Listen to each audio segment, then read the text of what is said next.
The Banqiao Inn sat on the western edge of Bianzhou. Its owner, Mrs. Banqiao, was a widow of 30 who lived with a king. She was famously wealthy, though the source of her fortune was a mystery. Travelers only noted that her yard was always crowded with healthy, restless donkeys, livestock she sold for a staggering profit. One evening, a scholar named Zhao arrived late. He was given a narrow cot in the back, separated from the mistress' quarters by only a thin wood partition. That night, Zhao stayed sober, while the other guests drank her sweet wine until they collapsed into a heavy, unnatural sleep. At midnight, through a knothole in the wall, Zhao watched her light a single candle. She took a set of miniature wooden figures from a silk bag. With a fine mist of water from her mouth, the wood snapped to life. Tiny wooden men plowed the floorboards, and spectral buckwheat sprouted and ripened in minutes. They harvested the grain and baked a stack of steaming cakes. Mrs. Banqiao watched the flickering shadows of her wooden army in silence, her face unreadable in the candlelight. At dawn, as the guests began to stir, Mrs. Banqiao brought out the tray.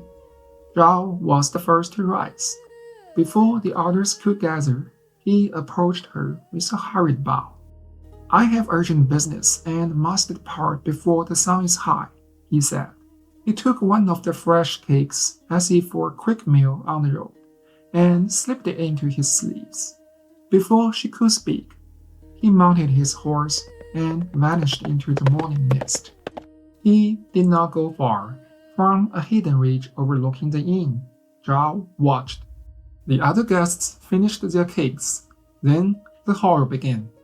The bodies buckled, the spines listened with the sound of the snapping timber, and the screams turned frantic guttural breaths. Mrs. Banqiao showed no surprise. She calmly stripped the silks and purses from the transformed men, piling their gold on her table before leading the new donkeys to the stable. Months later, Zhao returned.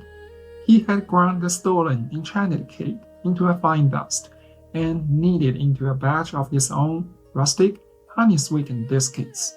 They looked and smelled nothing like her creations. When Mrs. Banqiao offered him breakfast the next morning, her smile was as warm as ever. Zhao shook his head and opened his own pack. "I cannot accept more of your generosity without giving something in return," Zhao said, offering his own biscuits. "A humble specialty from my home. Please, try one." Mrs. Banqiao looked at the biscuit.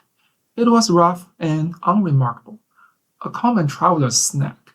Seeing no threat in a gift from a man who seemed so grateful, she took a large, confident bite. The change was instantaneous and brutal. The dormant magic recognized its mistress. Her jaw unhinged, her elegant neck twisted, her eyes wide with the realization that she had swallowed her own curse were pushed to the sides of her elongating skull. She hit the floor not as a woman, but as a beast. Zhao didn't stay to free the others. He took the lead robe of the new donkey, felt the frantic shuddering of its height, and led it out into the morning mist.